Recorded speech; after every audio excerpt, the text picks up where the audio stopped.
This episode is sponsored by Tanium. Today's networks are more complex than ever before, and endpoints no longer reside solely within the bounds of the network firewall. This complexity often means risk is harder to identify and manage, but it doesn't have to be. Tanium can give your federal agency a comprehensive real-time view of every endpoint on your enterprise network and help you better manage your risk while driving business and mission decisions. Tanium's patented architecture puts the power of real-time data, the key to real-time action, at your fingertips. With Tanium, you can gain real-time security and operational data directly from your endpoints, along with the ability to take action on and create reports from the data in just minutes, so that your team can have the insight and capability necessary to accomplish the mission effectively. Learn more at federal.tanium.com. That's federal.tanium.com. For this story, I'm talking with a person whose hacker name is Alex. Do you want to hear the story of why they call me Alex with the quotes? Yeah, it's you always use it in double quotes there. Yeah, it's in double quotes. And like, why is it in double quotes? Who does that? And the answer is because when I wrote this blog post a few years ago, Vice magazine, they wrote an article about my blog post where they referred to it. And they said, oh, according to a blog post written by a hacker who goes by the name Alex, and then in double quotes. And that's my real name. It's not my hacker name. I just had my real name on the blog. But they just said, oh, that's this hacker called Alex. And so that's my hacker handle now, I guess. Okay, so their name is just Alex, and Alex lives in Australia, and by trade, Alex works on the red team. My job is to hack the place that I work exactly like a real attacker would, as realistically as possible. But then instead of selling all the data on the dark web, we show them how we did it instead. So metaphorically, my job is to commit crimes and then write very, very detailed confession letters. Yes, but you're not bringing me a red team story today. You're bringing me a different story. Nope, we're just talking about a fun thing I love to do on the weekends, I guess. Alex has a blog. It's called mingo.pdf.zone, where they document different things they've hacked. Like once, Alex got permission from a friend to hack into her stuff, and so Alex went about doing that just to see if they could. And it's an amazing story, which I learned a lot from. And normally, Alex gets permission from the person before trying to hack them. But one day, Alex got a tip that asked if they could hack someone way outside of Alex's friend group. So how did this all start? It all started one Sunday afternoon when I was sitting at home at my desk, drinking from my water bottle in a way that did not possess any intent to subvert the Commonwealth of Australia, where I live. And suddenly I got this message in the group chat. The message just said, @Alex, can you hack this man? And it was a link to an Instagram post by former Prime Minister of Australia, Tony Abbott. Well, that's quite the audacious challenge, isn't it? To hack the former head of state of the country where Alex lives in? But this was not for some political agenda or even to get even with former PM Tony Abbott. No, it was much smaller than that. Tony Abbott is on Instagram, and he just posted something that was very interesting to Alex. Like months before this, I was talking to these people about boarding passes and saying yeah, people post their boarding pass online all the time. Like they just post it on Instagram saying, going on holiday, check it out. But they don't realize that their boarding pass can be used for bad identity fraud somehow. So some hacker is just browsing #boarding pass on Instagram being like, yum, yum. And that's exactly what Tony Abbott just posted on Instagram. A picture of his boarding pass. I don't know why. I guess he was just showing off for the gram, that he's traveling around or something. But it doesn't matter. What does matter is Alex was telling people that this is a bad thing to do. But can Alex prove why this is bad? The post was a picture of his boarding pass for a flight. And he's taking a photo of the boarding pass. It's kind of in his lap. He's sitting in the plane and it's just a photo of the boarding pass. He's just showing that, hey, I'm on a plane. And the caption is something like, I'm coming back to Australia. Hello, or something. Okay, so the first thing that comes to mind for me is that if you post your boarding pass, people immediately know you're not home and might take that opportunity to break into your home and rob you. So that's one thing, and that's a big thing. But is anything really bad about showing the world what flight and seat you're going to be on? I mean, it's not like he's posting his credit card or even passport, which has details that he doesn't want people seeing. So Alex was curious exactly what information is contained on a boarding pass. When you get a boarding pass from an airline, or when I have at least, they don't really tell you that it's secret, right? When you type the booking reference into like a website, it doesn't come up as dots like a password. You can just type it in and you can see it as you're typing. And that's sort of what people have learned means, oh, okay, that means it's not secret. But actually it is secret. So I think the sort of messaging from the airlines is a bit confusing as to whether your boarding pass / booking reference is meant to be secret or not. So that was the situation when Alex received this text asking if Alex can hack the former PM. Alex knew that this boarding pass contained sensitive information, but did they really know how to get that or what someone could do with that? So Alex took on the challenge of hacking the former PM Tony Abbott's boarding pass to try to figure it out for themselves. I was curious. I kind of just wondered, like, oh, this famous person has done this thing that could be like bad or dangerous. Is it dangerous? How bad is it? What has happened? And I didn't know. I didn't even know anything about what you're meant to do with the boarding pass, but I wanted to find out. So Alex, who has training and experience as a red teamer and security incident responder, began to figure out what they could do with this photo. What's the tool you use to get started hacking this boarding pass? Oh, I tried to use the most elite hacker tool I know. So I opened up Google Chrome and just started typing in the bar at the top that Googles things. Yeah, it's true. Google has probably helped more hackers than any other tool in history. I knew there was something bad about posting your boarding pass, and I knew that something bad could happen if someone else had it, but I'd never done it before. And I didn't know, like, where am I supposed to look? Which information is the secret important information? I don't know. After some Googling, Alex found out that their first target should be the barcode on the boarding pass. This barcode contains all the important information for a person's flight, including the booking reference number that Alex needed to gain access to Abbott's account. So I tried to scan the barcode just using like a barcode scanner app on my phone, but it didn't work. And I thought, oh, okay, maybe it's too blurry. So I tried like making the picture bigger, but then it still didn't scan.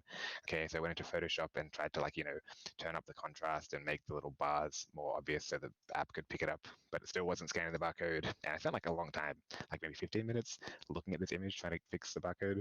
And then after that time, I noticed that the booking reference is also just printed on the baggage receipt, just in text. You could just read it with your eyes. You don't need the barcode scanner app at all. And I was like, wow, I graduated university, but it did not prepare me for this moment. Okay, so the barcode wasn't even needed here. The airline just printed the booking reference number right on the ticket in plain text. And once they realized that, Alex went to the airline's website to see what access this gets you. So I went to the Qantas website, that's the airline, and I went to the manage booking page where you like log in with your booking. And there's two things you need to manage a flight booking. The first one is the booking reference, which I just got. And the second one is your last name. And I knew the last name. It was Abbott. It was also printed on the boarding pass. So taking these two pieces of information that Tony Abbott just posted to his Instagram account, Alex tries to log into the airline's website with these details. And I was kind of hoping that the second thing you need would be like a password or something more secret. But then I realized that the booking reference is the password. So I was like, okay. Yeah, it turns out that's all you need to log into the site with. So I typed in the booking reference and last name and just clicked log in. I haven't done any hacking here. I've just read a 6-digit code and typed it in. And then when I hit login, it was like, hello, Mr. Abbott, welcome to your flight and stuff. Here's all your flight details. And I was like, oh.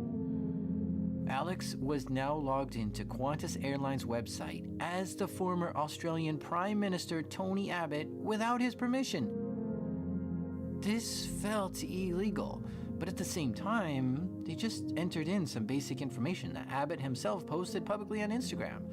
So I'm not even sure if this is classified as logging into a website. Like Alex was saying, they don't obscure the booking reference when you're typing it in, so it doesn't feel like a password. And it's printed right there on your boarding pass. So yeah, airlines just don't seem to be treating this as sensitive information. Like, airlines aren't telling you to keep this secret and to not share it with others. And this isn't an area of their website where you can do much, especially after the flight has taken off. You can't buy tickets or make reservations here. No.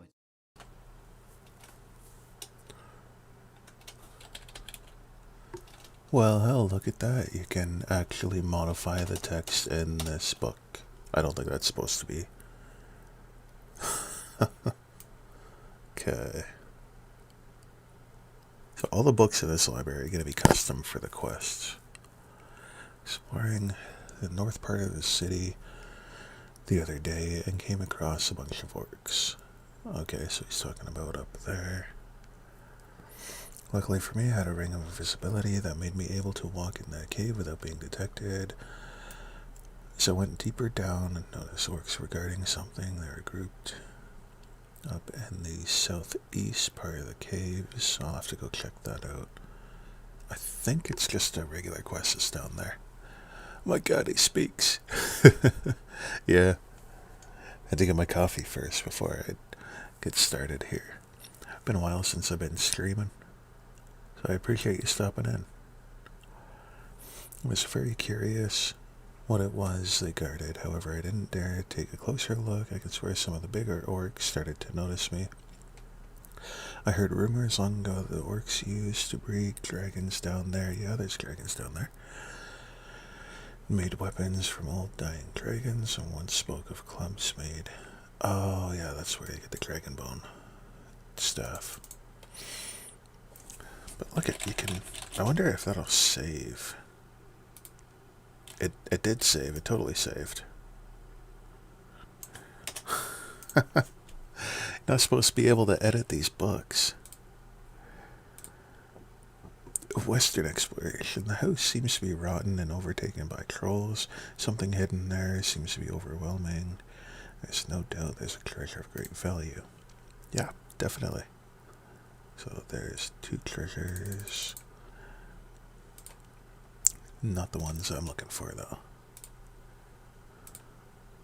Nothing in that one. There's one. This is one. So, and those shall wear mystic boots and really have no idea what that could be saying. Like so much missing text out of that.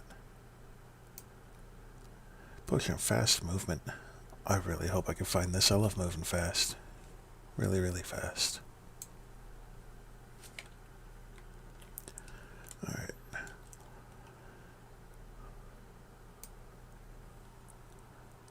I'm going to continue listening to the podcast as well.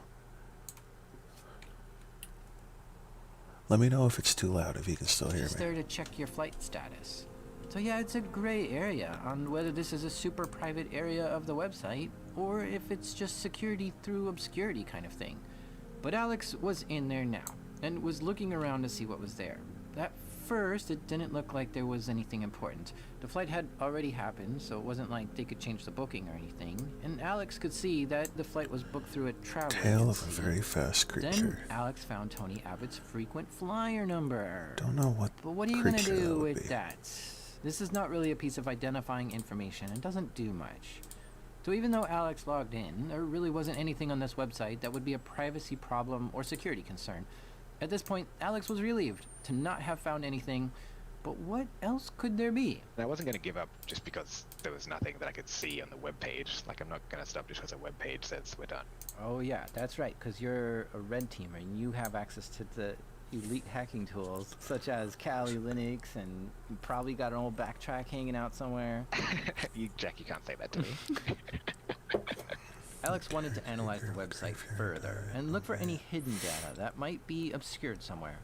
Maybe there's secret information buried somewhere on the website and you need a super special hacker tool to see it. So then I used the only hacker tool I know, which is to right-click on a page and then click Inspect or Inspect Element.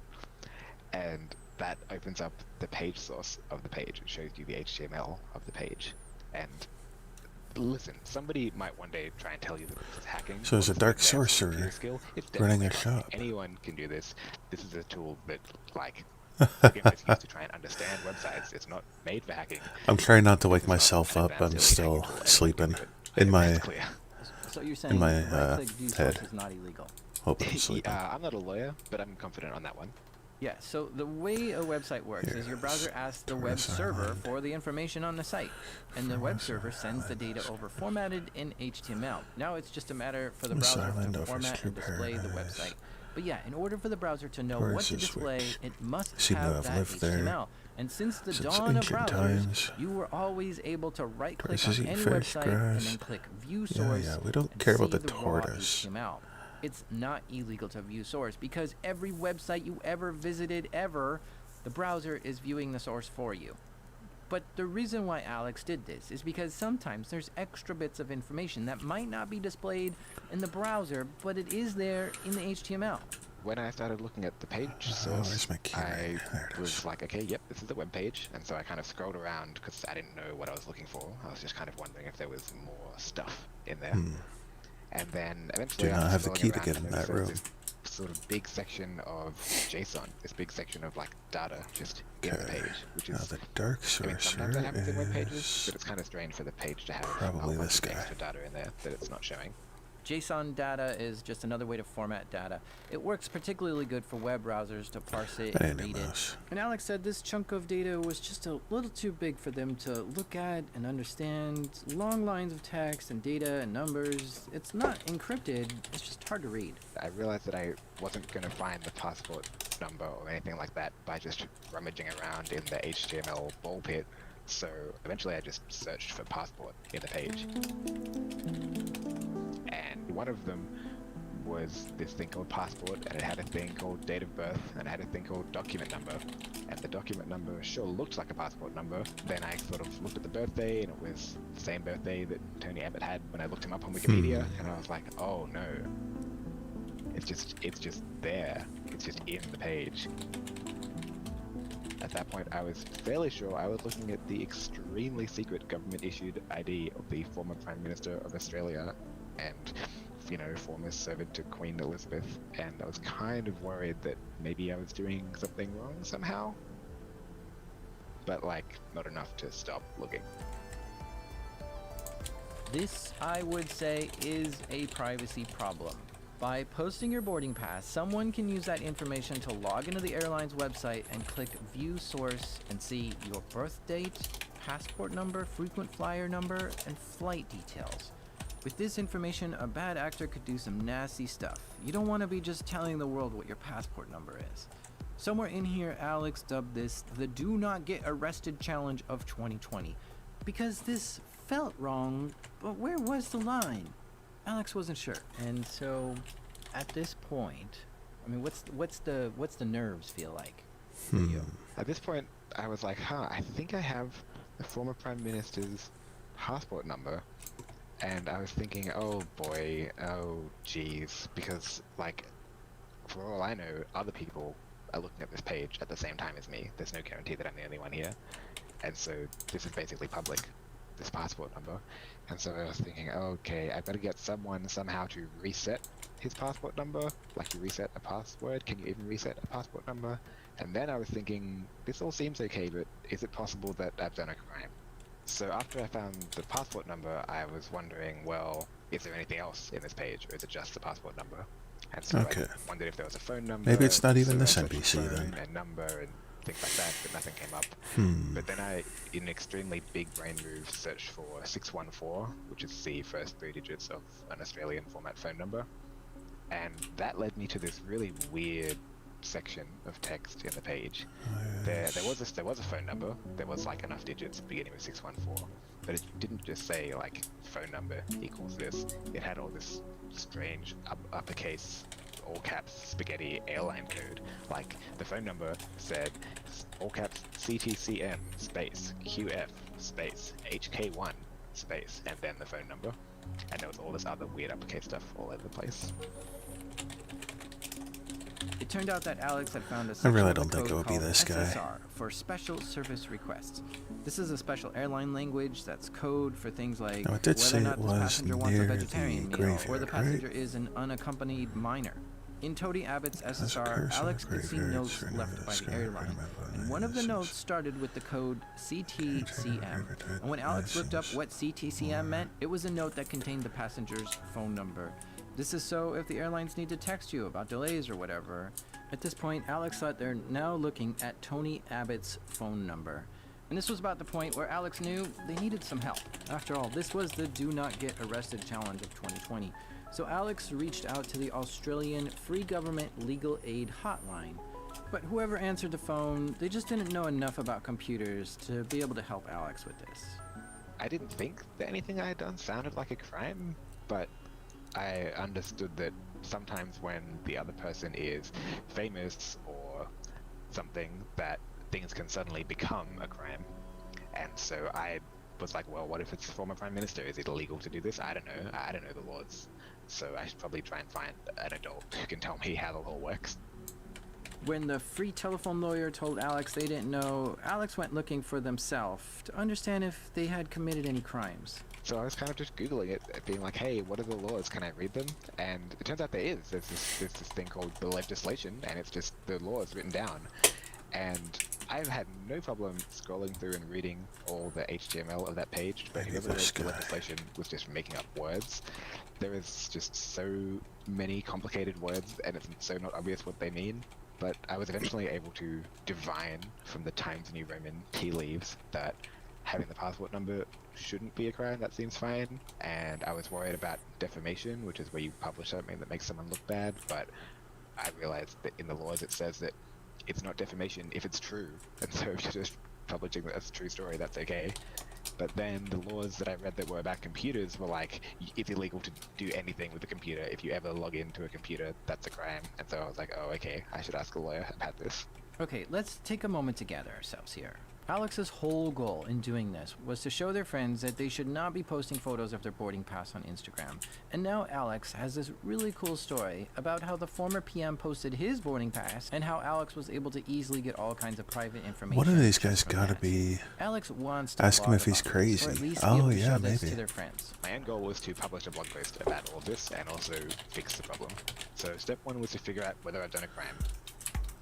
Step two was to notify somebody that this happened so they can fix it, notify someone that the passport number got made public, maybe Tony Abbott, maybe the government.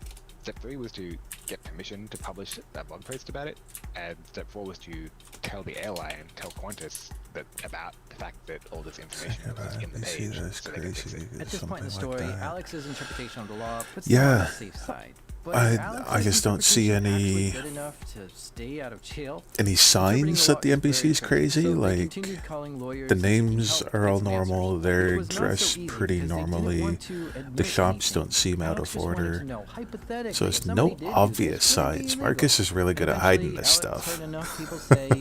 Because it's been like 3 years, nobody's figured this shit out. Oh, I should go ask that sorcerer.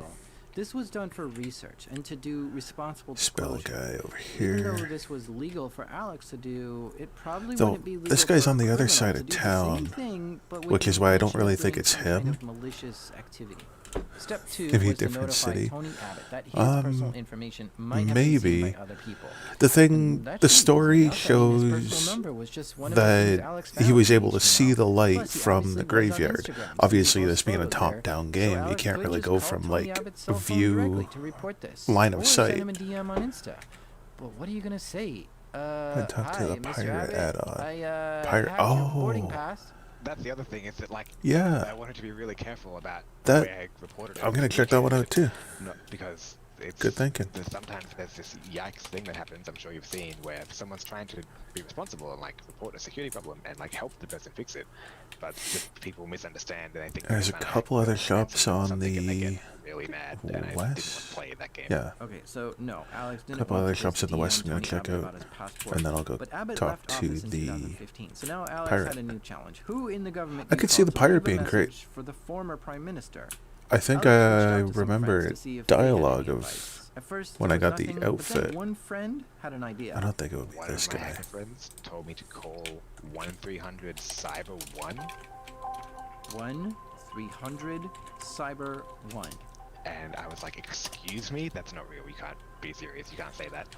But apparently that's the Australian phone number to call cyber or something. I'm not really sure, but you know I called that number. Call cyber? You know I instantly dialed 1-300 Cyber 1, and the person on the other end was like, hello, and I was like, incredible, it's real. And I vaguely explained what was going on, and they said, oh yeah, no worries. here's this email address where you can report this to ASD. ASD is the Australian Signals Directorate, and it's like the I Australian wonder if there's somebody in one of these NSA. buildings too. Admitting all this to the Australian version of the NSA, that seemed a bit intense. But apparently in Australia, that's who you go to for stuff like this. So I wrote them an email, just like the person said, and I said, you know, hello. I hope that link is still the working. Prime Minister's passport number. Here's the last Yeah, digit. of looks stuff like it is. to say Good. about it. Let me know if I can help. Let me know if this is useful for you. So, And they replied also instantly, thought which is the great, because NPC no one else that was saw replying Red instantly. Sky They replied right away, and it was fled interesting from because the email Rivendell, subject said hiding security somewhere level because sensitive, NPCs which is seem some to be kind aware. of security rating. The Yeah, ASD that's a assigned to very the good way of email, looking at it which too, was pretty definitely. interesting to Because Alex. he does mention no one else knows what's going In their on and reply, he's scared the for his ASD life. asked for more information Makes from sense. Alex. And once Alex gave it to them, Alex says they basically told them, all right, thanks for the help, kid. We'll take it from here. So that seemed like it was the right thing to do, and at least security would be addressing something with Let's see the if former anyone Prime else is Minister. close by. Like maybe Like in someone was that calling him right now saying, arena take those thingy, images maybe. down from Instagram. But next, Alex I don't think wanted there's to any let NPCs in Qantas here, know though. about this vulnerability on their website. I wanted to tell them, hey, inside the page source of the managed booking page is you send the passenger their own passport number and their own phone number and their own whatever else is in that weird uppercase spaghetti. Alex found an email for the I security wonder if team it could at be this Qantas and guy. told them about this vulnerability. I'm sure you and probably just tried like him, with though. ASD, Qantas sent them an email that basically said, thanks, we're on it, and then radio silence. So that's two official bodies alerted, and both times they said they would take it from there. So technically Alex had done all they needed to do. But now Alex wanted to get some kind of permission to be able to post this story on Alex's blog. So you wanted permission to post this, and specifically you wanted permission to post like, hey, this is Tony Abbott's. Not just like, here's what you can do with a boarding No, pass. nothing. Yeah, I wanted to tell the whole story exactly as it happened to me without leaving out anything important. And why is Yeah, this? Because some other I like this. NPCs. I like it Okay, when people. yeah, I'll go publish check out the stuff. So pirate why now. is it important to you to publish this story?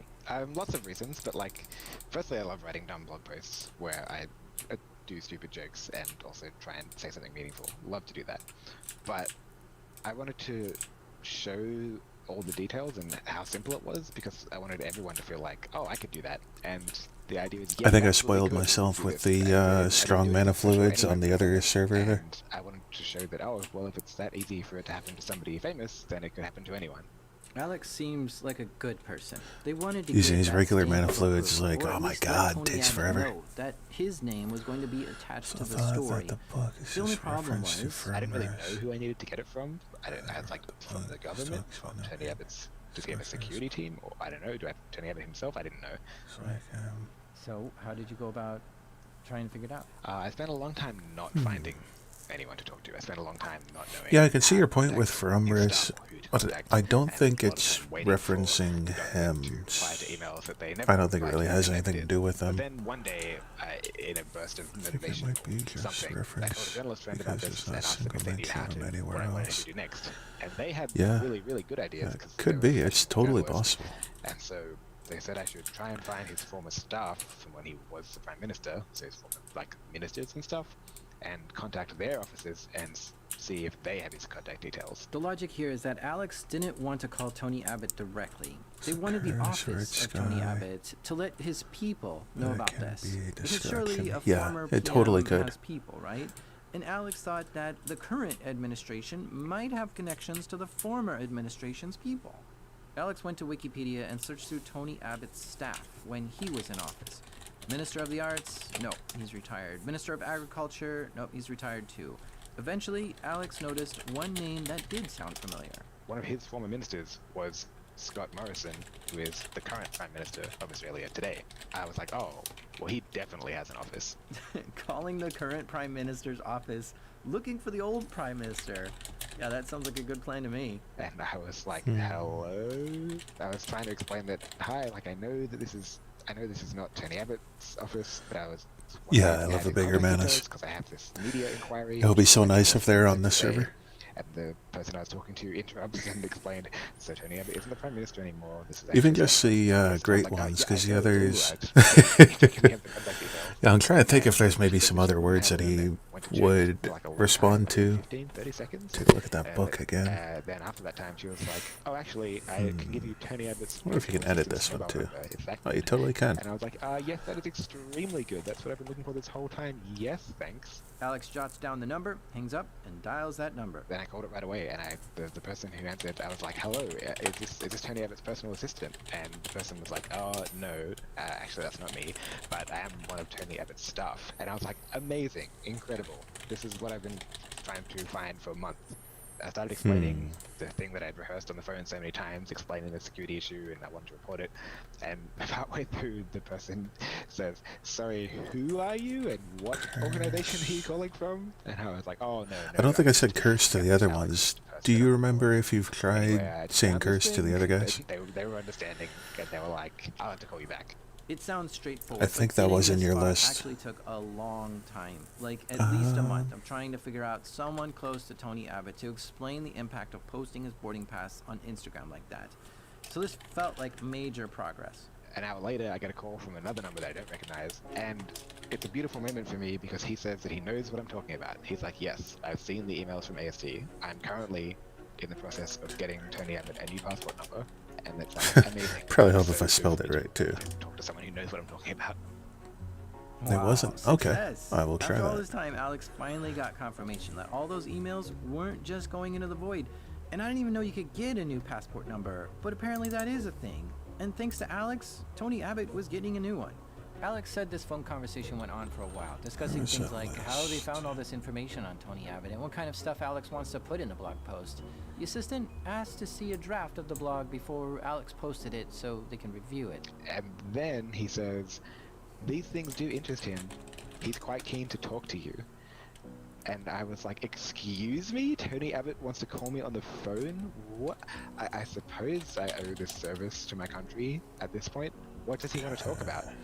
And he said, "Oh, he's just to pick your brain on these things. He's quite keen to learn about it or something." And I was like, "All right, let's absolutely go."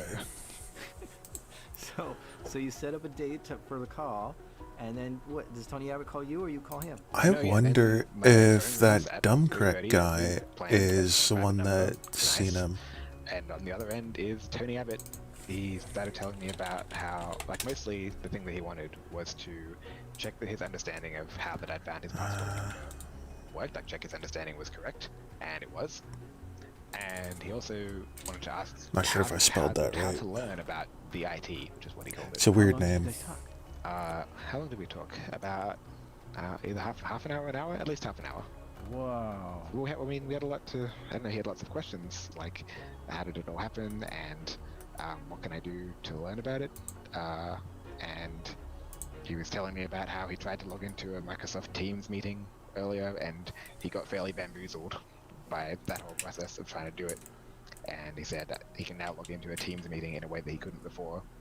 Then suddenly he said, "You could drop me in the bush and I'd feel perfectly confident navigating my way out, looking at the sun and the direction of rivers and figuring out where to go. But this, And that was some incredibly powerful Australian energy. That's like the most Australian thing anyone's ever said about, like anyone could ever say, you know, saying, "Oh, being dropped into the bush, no worries, that's easy, I can just navigate my way out, that's normal. But learning how to use a computer, that's hard. Like, who does that?" Alex talked Tony Abbott through the entire process of how they ended up with his passport number.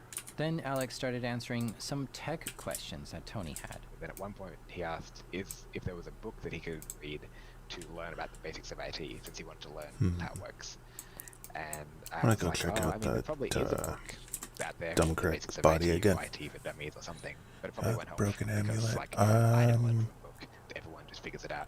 And so I told him the story about my I mum. do have it that- right now, but my mum I'm always selling said it that there were too many to buttons, another and that she was player. afraid to press the buttons 'cause she didn't know what they Why did. do you ask? And I would always say, no, Mum, you just gotta press all the buttons, and then you know what they do. And I don't know if that helped him. Did you actually tell him about your mom? Yeah, is that okay? No, I think it's brilliant. That chat that Alex had with Tony Abbott about his mom, yeah, that resonates with me.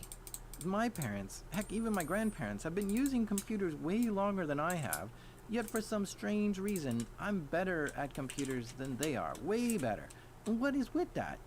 Well, for one, when I got a computer, I felt compelled to push buttons. They were afraid to push buttons, which always reminds me of this quote from The Hitchhiker's Guide to the Galaxy. Buttons aren't toys.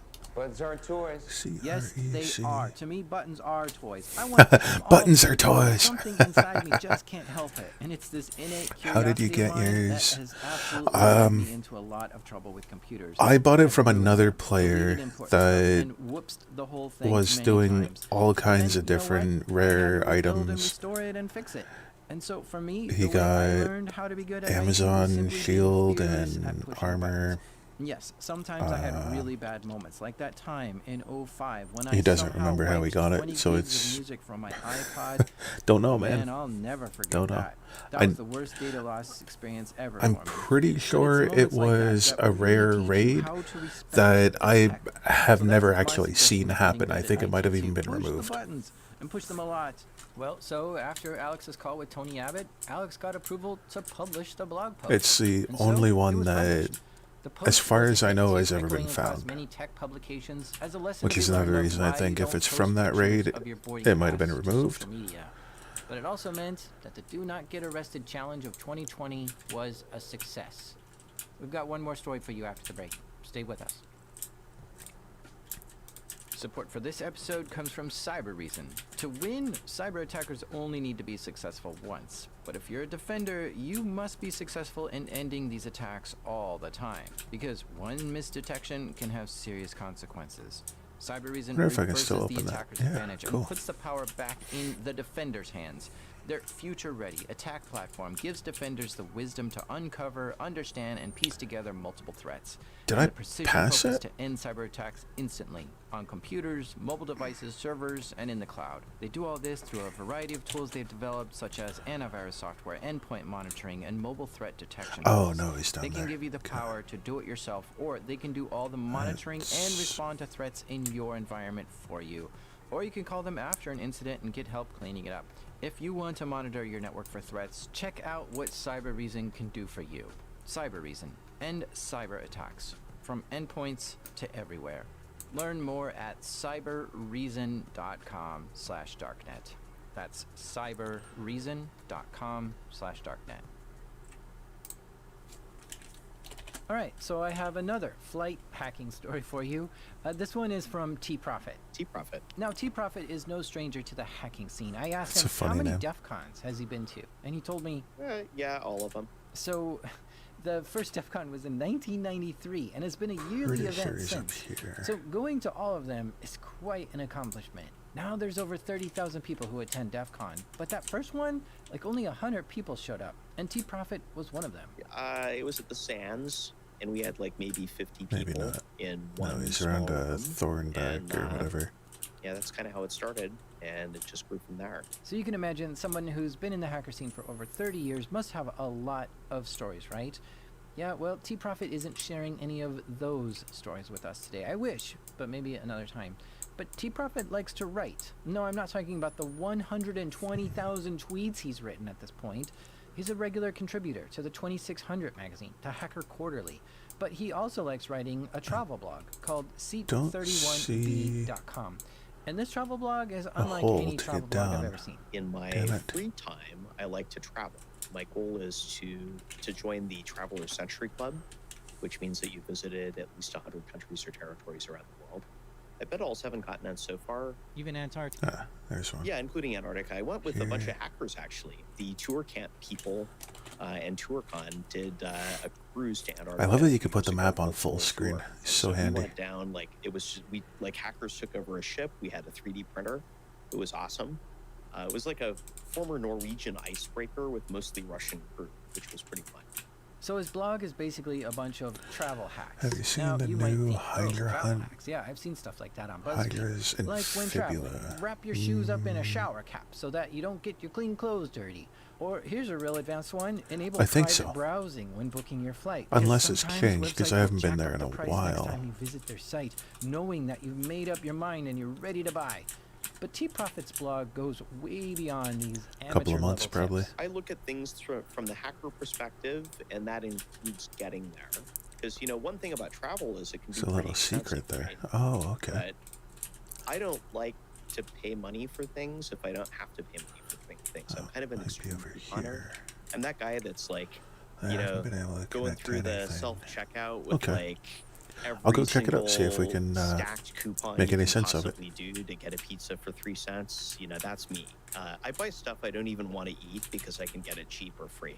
And I kind of do almost the same with plane tickets. Now, my tricks to get cheap flights is to first do a comparison of all the flights to find the cheapest one. And my second trick is to always book at least 30 days in advance, which can save hundreds of dollars. Those are decent think I'm in the wrong rules spot.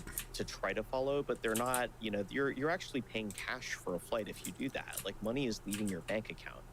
I don't like paying money for flights. Ooh, Bitcoin.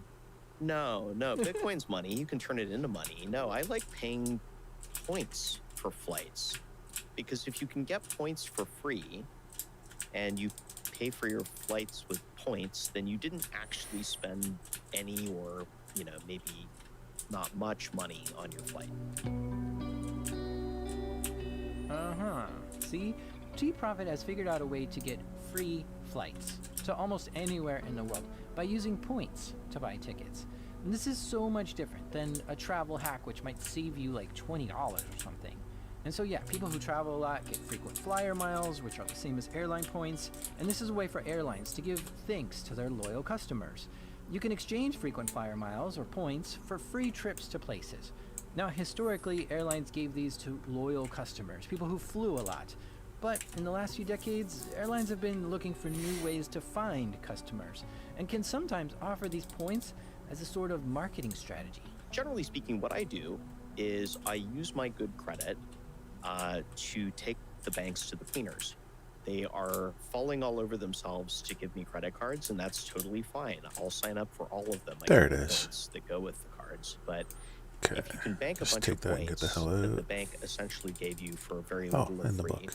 a points bank can turn into tickets that are worth way more than you would ever pay for the points, especially if you can get them free through credit cards. And using this basic strategy, T-Profit has gone to some pretty Island of exotic places. Tortoises, I can unfinished. actually talk about a trip that I took to St. Helena. Where's this? St. Helena is a British territory in the South This Atlantic. horse is It's very the friendly, final except resting he got place of your Napoleon. nose. That's very South friendly. Atlantic. I can't Haven't even, I hurted still don't even me. picture this. So this is off of Africa? Yeah, well, you know where Walvis Bay is, right? No. Oh, that's so sad. Namibia. So go be home for No. Christmas. Okay, No, the I'm sorry. tortoises Yeah, ate as the them. president says, Okay. Namibia. Namibia. That's Africa. Yeah, exactly, Africa. So, Okay. so go to Walvis Bay and So head sad. due west for around 4.5 hours on a plane equipped with special extra tanks to make it that far, and then land at the windiest airport in the world. Okay, so if I were to fly from the U.S. Turtle food. to what's this place called again? St. Helena. St. Helena. Wonderful place to visit, by the way. I totally recommend it. How much would that cost in airfare for a typical person? That depends. Do you want to sit all the way in the back in a middle seat with Well, somebody reclining into you and a baby throwing up in your lap? Or do you want a personal lie-flat suite with champagne and caviar brought to you, where you're waited on hand and foot the whole way? What did you choose? Of course, the latter. See, that's the other thing about T-Profit. He's not just trying to squeeze his way onto the cheapest seat of the plane just to get somewhere for free. No, he upgrades the experience to sit in the special seats at the front of the plane, like the ones that recline all the way down into a flat bed. Okay, so to get from, say, Seattle to St. Helena on a lie flat business class ticket would be how much? Business class? You would be paying somewhere in the neighborhood of $10,000 for that if it's business class. But I didn't go business because that's so gauche. I went first class for part of it, where they bring you the Krug champagne. Okay. I didn't know there was a difference between business and first. Oh, yeah. Like, so first class is, I mean, just to give you an idea of first class, on this particular trip, the first class lounge in Hong Kong, I'm pretty sure Elon Musk was in there. So the reason why there's first class is because who you're flying with are people like Hong Kong movie stars and celebrities, billionaire hedge fund managers. they're paying more money so they don't have to be around you. That's really what this is. It's not all that much better than business class. You get a lie flat seat in both cabins. You get pretty nice food in both cabins. You get some really ridiculous, expensive luxury stuff in first class. They bring you a box of chocolates before you leave. That's pretty nice. And you get access to lounges that are not for you. In fact, there's so much not for you that when I started walking to the first class lounge in Hong Kong, I got swarmed by easily like 8 Cathay Pacific staff who came out of nowhere. It was just like, bam. I don't remember how to get there. It's been a while. There, and they're like, "Sir, can we see your ticket?" And when they looked at it, they're like, "Oh, right Southwest, this way." okay. So, This is I cool. don't It exactly looks look kind of like a phoenix. fancy, billionaire Sorta. hedge fund manager, right? I mean, Mark Zuckerberg wears a hoodie sometimes, so. Yeah, exactly. I mean, that's the thing. There's like now a mental model that they assume you're some kind of Silicon Valley entrepreneur or something. Yeah. So I just try to give off that vibe now. What the hell? Yeah. Where did you fly out of to get there? So I started in Seattle, flew to San Francisco, and then did first class. San Francisco on that trip, and then I did first class from there to Hong Kong, and then business from Hong Kong to Johannesburg, because that's the only cabin the cafe operates. Can't report this bug. But that would have been around an $11,000 flight. Southwest. Just for that. Right. So roughly $11,000 Psych line. is what. This way. Okay, cool. For that. Yes. What did you pay for it? 70,000 Alaska Airlines mileage plan points and around $22 in taxes. And I got all those points for free. I just checked the camera later. Free? That means the only out-of-pocket cost he had to pay for his Other flight there side and of back the was water. $22 in airport fees? And he's traveling on the luxury seats? These kind of seats are not typically offered to people like you and me. You've got to know that this even exists, and then it's crazy expensive. Yet he got these tickets for free. It's just incredible. But how do you get 70,000 Alaskan mileage Do you go points in for here? free? So the typical way most people get points with Alaska Airlines is by flying Alaska Airlines. The fuck? There's tons of other ways. I've to never get been in points. here. These frequent flyer programs partner with banks. and Is there Alaska Airlines anything partners with in bank the other areas? And the thing with their partnership. Yeah, I saw the little yellow thing down there.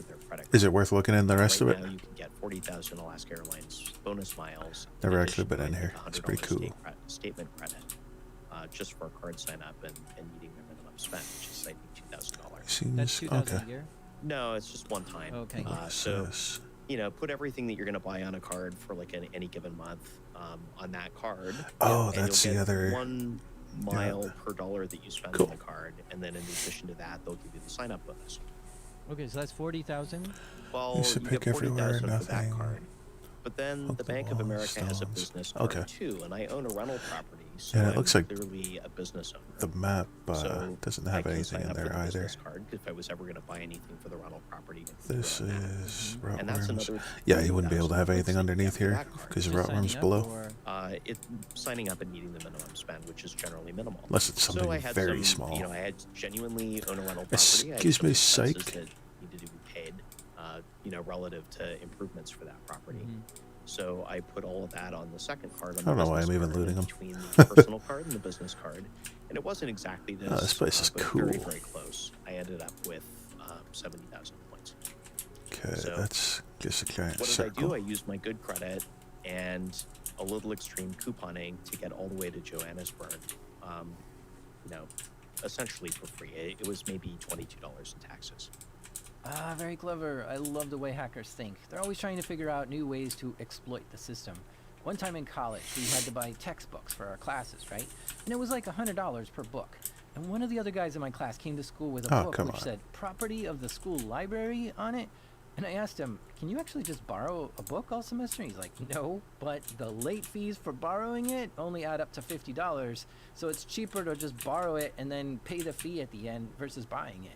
And if you're that kind of person who thinks like this, I got news for you. You have the mentality of how a hacker thinks.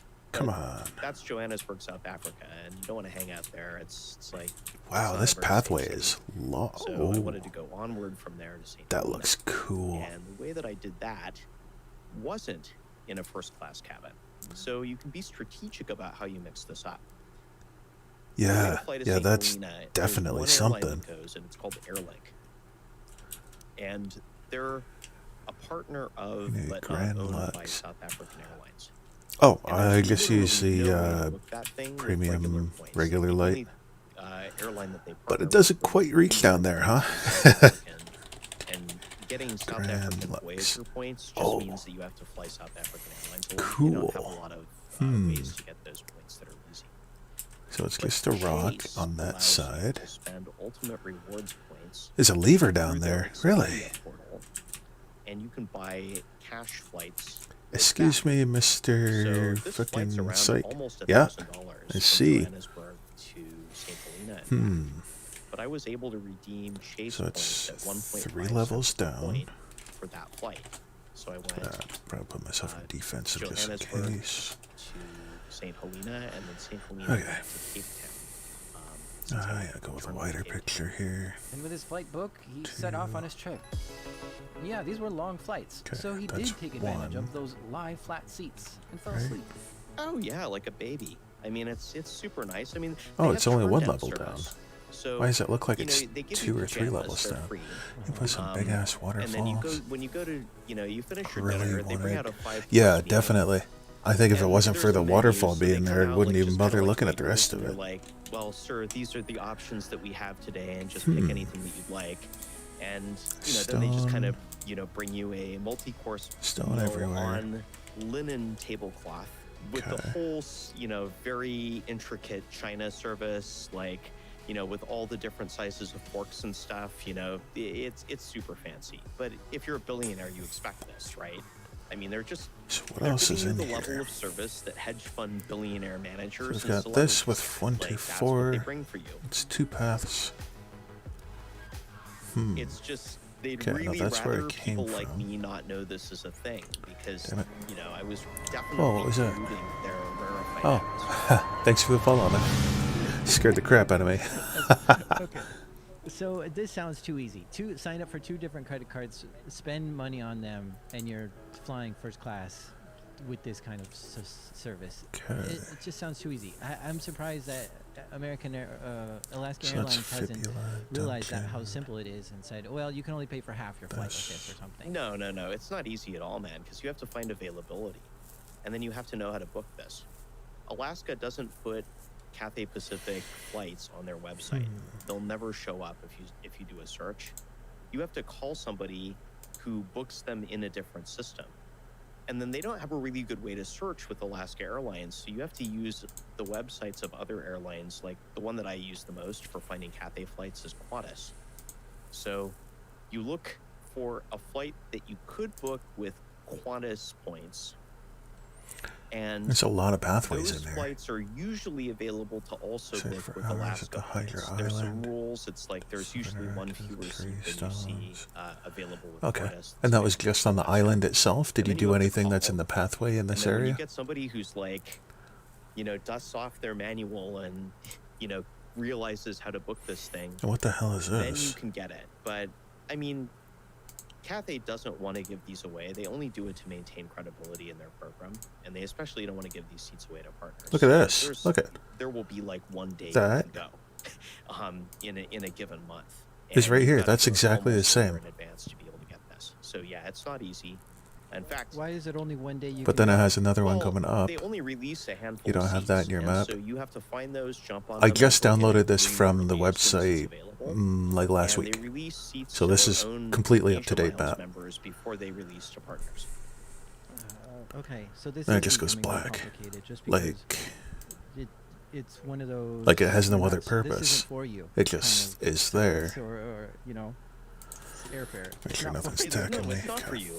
Like, it's for you if you work really. So there's got to be some kind of work point to get to no, here. It's not like you can just. And it go get some probably credit jumps cards. you Like, back the over points to the guy other makes it one. seem really easy to do that. Mark, 'cause they there's make something most of left their by money mistake. with commission Maybe links for he credit was card using it as a members. testing area So for the one that they're he's totally introduced right over on the here. side that, Or earning it could points be is a relatively teleport when easy it's by signing up active for to move cards, you and over you do need to be there. strategic how Or you even do part it, of a and you puzzle definitely where don't you might ever go wanna to the play this false game if you're one. the kind of person that gets into debt. So Ah, so many possibilities. you're putting more in interest to the bank than you ever would save in flights. So if you have haven't paid off all your credit cards, if you have any debt at all, like this game is. All right, well, I'm going to focus on the area that I know we can search, the kind of person that which is in this cave. Then you can be really strategic about what you sign up for, and you can stay on top of Okay, these cards. you've checked the pathway for picks. Then you can really rack up a lot of points. So just think. Oh, I know there's some levers in here, but those are probably still tied to the original quests. And then, finding the pharaohs, like it is beholders and stuff in that area. Easy. Like you have to know that with Alaska points, you can book a flight on Cathay Pacific. I wonder if you can throw something into the well. Which you found on Qantas's website, and Qantas and Cathay Pacific are not the same airlines. So oh, okay. That's do I have the any challenge that you're up against when you actually want to use these points? Do you have to call somewhere and realize this person's not going to help you and try calling another day and try it over and over until you finally find somebody who knows exactly how to get through the Qantas website to find the flight you need? And we have a word for it, huwaka. Okay, through from here. Hang up and call again. Oh, okay. It's there's a scene of people that are into this kind of stuff, so it's we have our own words, and huwakas. 69, Crazy, nice. huh? Not only is he able to get on free flights, but he's getting on flights that even Okay, travel can't throw agents from don't know here. exist. But all these methods and schemes are all legit and legal. The airlines are the ones who set these systems up. And while it seems like he's exploiting the system, he's really just using it the way it was intended. Just kind of in an extreme couponing kind of way. Yeah, No, this is still haven't okay. So thrown let's say anything yet. I'm not as exotic as you, trying to go all these crazy places. Is it just as easy? Well, this for me kind of to sign up suggests for it 2 comes credit from cards, the top, you know, too. get those points and then Okay, so level travel up. all over the What U.S. is on just regular nothing? There's fucking nothing regular above it. class tickets and get tons of free flight that way. Is that Now, as would simple as that that? line up You to... can. No, that it's would not be the best way to spend directly... the points though, because the value that you're going to get. What's above redeeming that? points for premium Even cabin more or nothing. international flights Though... is far and above what you would get by redeeming Okay. for, say, a flight to I'll go check out the Tulsa, Hydra right? Island, I guess. Oh yes, there's this whole theory of how to use your points no, in I'll the keep most that in effective way mind that for comes when I into get play. there, because I don't want Just to get ahead of credit card myself. points by themselves are actually worth money. I mean, Turn you on can some use light. them to pay off the credit card if you want, or get gift cards in stores that you're Oh, already I'm still visiting. on. So you might want to calculate Defensive. how much you're getting per point if you book a domestic trip using it. Suppose that a 70,000 point flight costs $7,000. Waterfalls Well, look like that's the around 10 cents ones. per point, right? Server, If the flight teleport, was swapping area. 11,000, Yeah, they look like, exactly the same. The entrance All right, so to if it you is bought an above. That's what I was $11,000 thinking trip too. with those 70,000 There's points, nothing you're in the getting cave 15 going cents per above. point, which means the more expensive the trip is, it's actually a better value as far as where you spend your points. It's exactly the Think same about it kind like as this. Imagine swamp going to a links. buffet, but you're charged on how much your food weighs. Well, a potato is pretty And it's heavy weird that versus, he's copied say, it a salad. over So you can on the either other have one side too. potato or 5 giant salads for the Oh, same I am price. heading back. So you could run Wrong way. calculations all day trying to figure out the most cost-effective way to spend your points. But, I first laughed at T-Profit for wasting money on first-class airfare, knowing that it's just overpriced. But first of all, he got it free. And second of all, flying from San Francisco to Hong Kong is a 14-hour flight. And Hong Kong to Johannesburg is another 13-hour flight.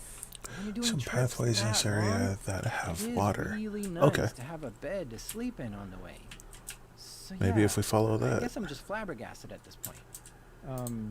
Gosh, to understand all this, it's So it's all a these little tiny dizzying little to know all cracks. these options. Like, I wonder if most people don't even understand all maybe these this options place exist that out there. comes It's just- from.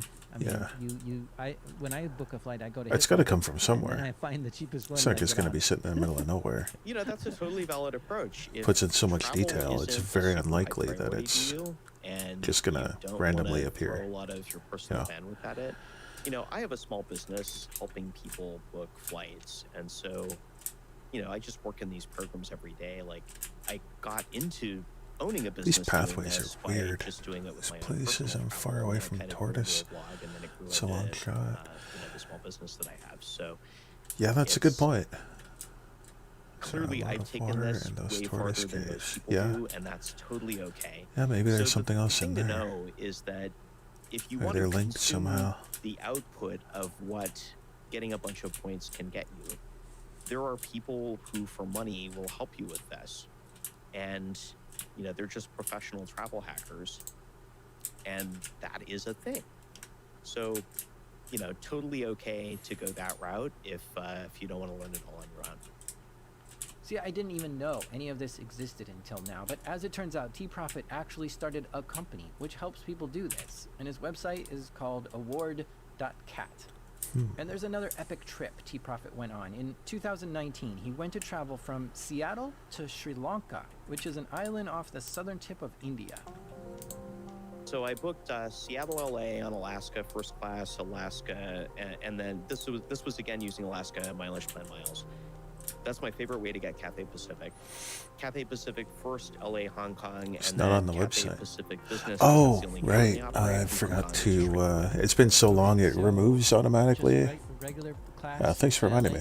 Oh no, regular first class on Alaska. So like in the front of the so plane, first but class like, to LA. but not a lie flat seat because Alaska just has those recliners, Yeah, right? it's just the extra wide one. Yeah, it's the extra one. So it's first class there to LA, and then the fancy Qantas lounge in LA, the Qantas first class lounge. Related. Because you get lounges too with these tickets. Like you can be in the very, very fancy lounge. and what's in the fancy lounge in LA's Qantas? It's the best first class lounge in the US. They bring you a proper Australian breakfast, which was very much appreciated because I started way too early in the morning. In LA. In LA. Okay. I mean, it's Qantas. Yeah. Yeah, I mean, it's nice. They have fast Wi-Fi. It's they have like, tableside service, so they just kind of bring food to you. You don't have to go to a buffet or anything. They're just like, they wait on you hand and foot in there. They got massage chairs. It's really nice. Now, in case you don't know, in these first-class lounges, everything is free. Free Wi-Fi, free buffet with food, free alcoholic drinks.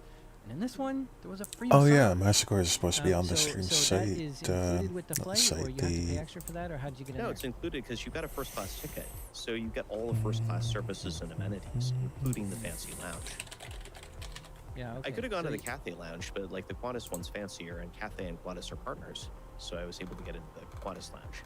Okay, so then you get on your Cathay flight. Yeah. That's a first class to Hong Kong. Yeah, crude champagne, caviar, the whole 9 yards. I don't eat caviar. Can't do the Please fish, don't so, autoplay anything, yeah, 'cause get it's way not down to nice. the service, everything. Fuck It's super you. nice. And then in Hong Kong, I knew it was gonna do somebody that. meets you at the plane, and they whisk you through like back corridors to your next flight.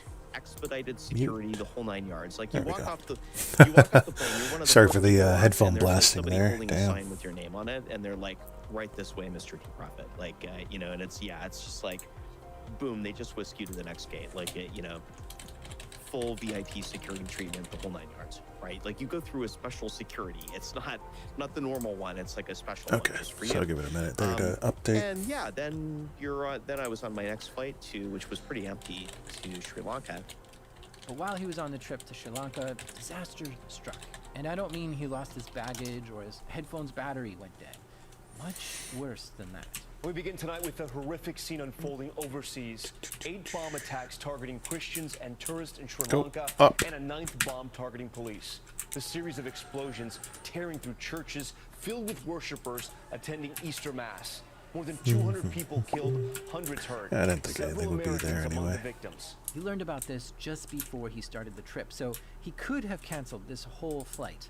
But he scheduled this a year in advance and went through a ton of hoops to make this happen. Well, I could have left the airport if I wanted to, but like there's, the whole country was on state of emergency curfew lockdown. I mean, it's like not when there's just been like a series of coordinated terrorist attacks in a country, like, this isn't a really fun time to be like running around being a tourist. Like you don't want to do that. So you booked this. Stop this looking at whole me, flight a Hydra. year in advance? Yeah, I booked it almost a year in advance, which was why I Get didn't back want here. to give it up. Like why I was like, okay, what can I do to go onward from Sri Lanka? Yeah. So I mean, the thing is that you're arriving in this place that you don't want to be in, and so you've got to. I really wish we had those other manas. But usually you buy a flight a year in advance for the cheapest price. Well, so here's how I did this. Sri Lankan Airlines is part of One World. So is Cathay Pacific. So I looked for how I could get onto Sri Okay. Lankan Airlines onward to somewhere. And there were 2 places I looked at. One was the Maldives, and the other was the Seychelles. And the thing with the Maldives is it's really, really expensive once you get there. I mean, it's a place to go for like a honeymoon or like a baby moon or something. I don't have any romantic whatever. Like, in fact, I'd just been broken up with, so I was like, not really in the mood for that. So I looked at the Seychelles, back and here. you know, there's like mid-range Where do you think you're places going? that mostly cater to French people for some reason. Get off my So meadows. that's like, you know, $50, $60, $70 a night. And I thought, okay, like that's a little more reasonable. I can do that in a rental car, and I'll be like really near these and the beaches in the Seychelles are all public. So even if there's a really fancy resort, Okay, so it was like directly under this area that's what I did. up here. I booked a local place. Oh, I don't have my which mouse was displaying. Thoroughly unmemorable, but it was fine. So right on the And I top, booked a local car, right. and I booked Sri Lankan Airlines. It was to the directly under Seychelles, here. onward from Sri Lanka on an itinerary. And it goes that I kind of over here. So to buy that flight to Seychelles, will you use points to get there too, or Of did you have to pay out course. of pocket? So I used my favorite friend, British Airways Avios. So what I did is I transferred some points from Chase over to British Airways, and I used British Airways program to book on Sri Lankan Airlines. And I got right up in the front. I got to sit next to the chief engineer, which was super fun. How long was this flight? It's maybe a 4-hour flight. Wow, that's farther than I thought. Yeah, it's not super far. So, I mean, it's 4 hours up there. I mean, you're going from Sri Lanka, like all the way to off the coast of, it's actually off the coast of Mogadishu. Yeah. So if you go due west, Lots of you're in trees that Somalia. could be hiding something. I think this is an extraordinary skill or knowledge set to have.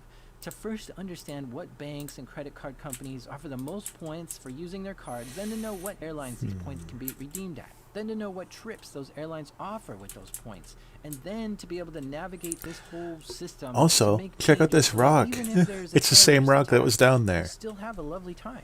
Yeah, it's pretty fun. So onward. And it looks from so the out of Seychelles- place. So here's the thing: like coming back, I had a ticket coming back from Sri Lanka, and I had to. So it wasn't only getting from Sri Lanka to somewhere else; it was also like fixing my return, right? Because I'd booked that well in advance as well, and it was on Qatar Q Suites. Oh, right. So he didn't go back the way he came. It's His another return one? trip was to go Okay. from Sri Lanka to Doha, Qatar, a country in the Middle East. Then take one of those Q Suite flights all the way to Los Angeles back home. And these Q Suite seats are There's amazing. this rock. Each spacious seat, a private personal living space, sets a new precedent in comfort. And these funny looking rocks. Featuring maximum compatibility for all your devices, including HDMI and USB ports, your seat also comes equipped with ambient, adjustable mood lighting and fully lie-flat beds. These luxury seats sometimes have multiple TVs in your seat. Q Suites has one TV in Why's your your suite, but the thing's like a recorders being 23-inch soft? plasma screen. Okay. And you get a table next to you to put your laptop on, and there's ports Did it have all over the anything, place, similar to laptops, this one? tablets, whatever, which is really nice for a 16-hour flight. Which are really, really, really hard to book. It's the best business class in the world. There's this door that slides shut, like, you know, you get your own What, little man? seat. What? Why are you yelling Pretty at me? amazing. So I didn't want to give that up. And what I ended up doing was looking, and there was availability Why do from you the scream Seychelles when I'm up to working? Doha. Because it's What the I only ended up time I can doing was scream, just man. throwing myself on the mercy of American Airlines. So I found an itinerary that could work. But normally American charges you a lot of money to change a flight. I gotta work this afternoon in a couple of hours, Plus so- the difference in the miles. And I called Now them I up and can't I'm enjoy like, your poor voice. there were just terrorist attacks in Sri Lanka, and I'm not going there anymore. Like, is there any possible You way can listen make to my an voice exception later and change on. the return from, you know, to a different Wink, city? wink. I know this is a like terrorism, you know, terrorist attack. And they're like, yeah, we'll make a one-time exception because, you know, like, there's active attacks going on in that I country. guess I should type but this if don't you can't expect hear me this in then. the future, blah, blah, blah. And they did charge me the difference in miles, which was like another 5,000 miles, I think. So he was able to arrange his flight back, again, using just points, but he couldn't get the timing just right. His trip was screwed up just a little bit. So he had a 14-hour overnight layover in Qatar. And so one option is just to sleep at the gate in the terminal somewhere. And I've done this before. In fact, I slept right on the doorway to my gate so that when they open the door and start letting passengers on, it would have to wake me up. But of course, T-Profit has a better plan. So, fun thing, Qatar Airlines, if you have a business class ticket, you can buy up to the first class lounge. and the first class lounge has bedrooms. They're like little hotel rooms. So I paid around $70 to get one of those bedrooms, and I was able to just sleep overnight, you know, in the first class lounge, come out, have very fancy breakfast in the morning, and then hop my flight back to LA. So do you have something booked for the future? I do. I've got a flight to Uzbekistan, returning from Kazakhstan, and that's in May. So you're I'll flying to never listen Uzbekistan, to you then at flying home. to I would Kazakhstan, fall in then love. flying back? Yeah, it's a little dicey though, because it's in May. Yeah, that's a And- little early. It's from Vancouver, BC, because you know, here in the Pacific Northwest, we have 3 major airports: Seattle, Portland, and Vancouver, BC. And a lot of the time, you know, fairly often, I end up flying from Vancouver when I'm going internationally, because it's just easier to find availability. So this is on Turkish. Damn, I gotta from get a new Vancouver to mouse. Istanbul, and then Istanbul There we to go. Tashkent, and then I'm returning from Almaty to Istanbul, and Istanbul back to Vancouver. And these are all first class? Business. That's what Turkish operates, and you know, they have the world's best catering on board. That's their thing. They've got an onboard chef. It's pretty fun. Wow. That's something. So where do we learn more about how to do this, or do you want to talk about like how you can help people? Sure. You can check award.cat, and that's our paid service. And if you want to read my blog, it's kind of out of date, but that's seat31b.com. That's SEAT 31b like boy.com. Why is 31B the thing, the seat for you?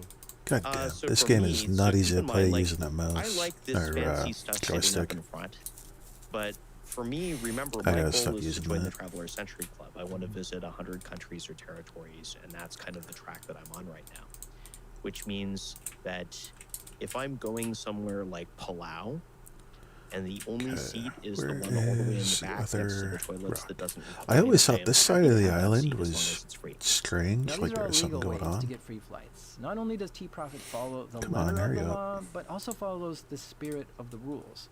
But there are people doing some gray and even black hat travel hacks out there.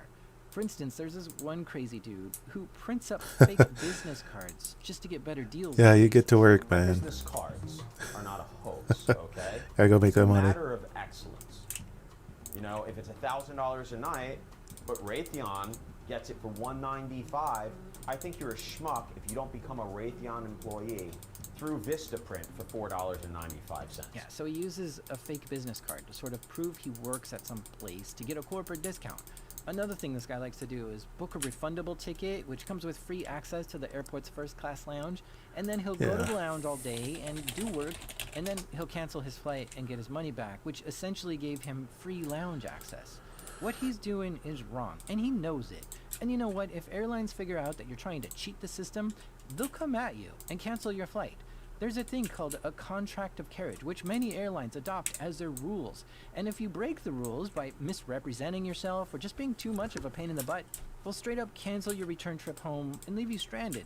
So you really gotta watch out what advice you follow. Can you imagine going to Another great area Kazakhstan of from getting free flights cheating the is credit system card and doubling. they're like, no, you So can just stay go back there. and forth Go fuck paying off yourself. credit cards with credit cards to get free points. Of course, credit card companies don't like it, and will try to spot this sort of thing. And also, I want to reiterate, this whole method that T-Profit uses to get points through credit cards, Yeah, this only one's a try that different if color. you're good Oh, at yeah, paying because it's off a your stone. credit cards every month. If you have to pay interest fees to get points, it's never worth the points. So this method isn't for everyone. And there's also black hat methods for free flights. So like, this is when you're stealing other people's miles or points and transferring them to your account.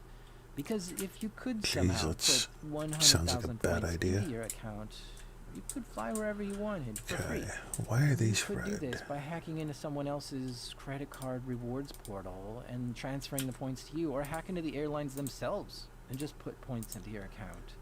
So don't do that, because that's illegal. Yeah, But don't if do you're that really shit. bent on hacking an airline to get free flights, there is a legal way to do that.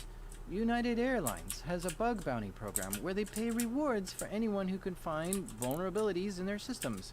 And guess what? They can pay you in rewards Wonder if points there's if you anything up prefer. there. So go check out their bug bounty program, figure out what's in scope, and go hack your way to some free trips.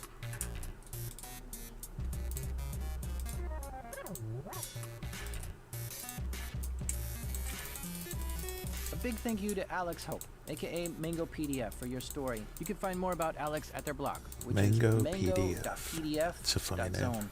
Also thanks to T-Profit for sharing some pretty extreme flight hacking tips with us. You can read his blog at seat31b.com. Check out award.cat if you want help spending your travel points effectively. If you like this show, if it brings value to you, consider donating to it through Patreon. By directly supporting the show, it really does help keep the show going, because most of all, it tells me that you like it and want more of it. So please visit Patreon. Okay, I really don't think there's anything on the island, at least not in that area. Low Flyer, Jack Reciter. This episode was produced by the Travel Size Christian But I haven't Bean, looked in and our theme music is this. done by the Sonic Booming Might be Breakmaster something Cylinder. up there. And even though I root around in an HTML ball pit just for fun sometimes, this is Darknet Diaries.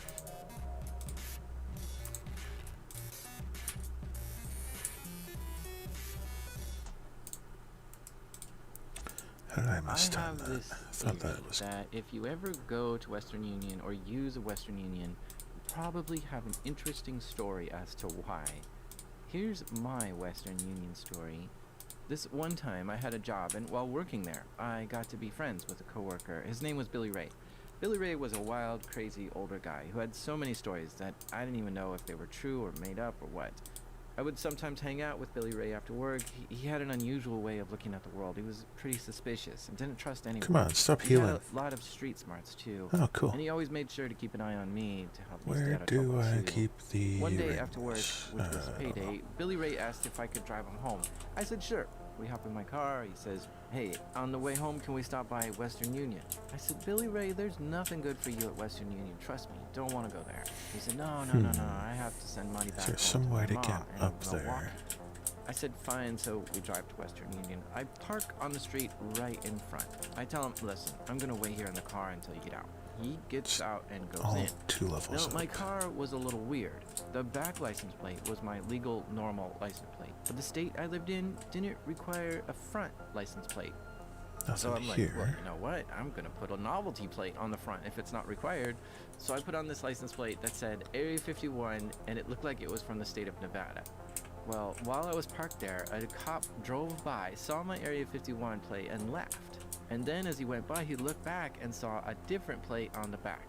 Well, the cop didn't like this and swung back around and parked right behind me on the street in front of Western Union. He gets out, comes to my car, asks about my 2 different license plates. I said, "Oh yeah, one's just a fake plate because I don't need that one on the front." He said, "Look, that's just wrong. Don't put a fake license plate on your car." I told him, "Okay, as soon as I get home, I'll take it off." So he takes my license and registration back to his police car to check if I was wanted for anything. Well, at this point, Billy Ray comes out of Western Union and comes into my car and says, "All right, let's go."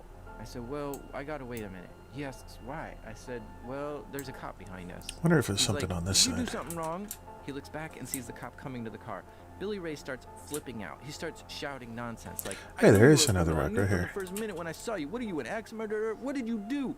I said, "Billy Ray, why did you get in the car when there was a cop behind me? Didn't you look first?" He was upset. He got all fidgety and didn't know what to do. He asked me, "Should I run? How bad is this?" I said, "Calm down. I'll sort this out." I can hear him start to hyperventilate. The cop comes up to the window, hands me my license and registration, and says, "Have a good day." I started to drive off. I explained to Billy that I had a novelty plate that the cop didn't like. And from then on, Billy Ray never asked me for a ride home again.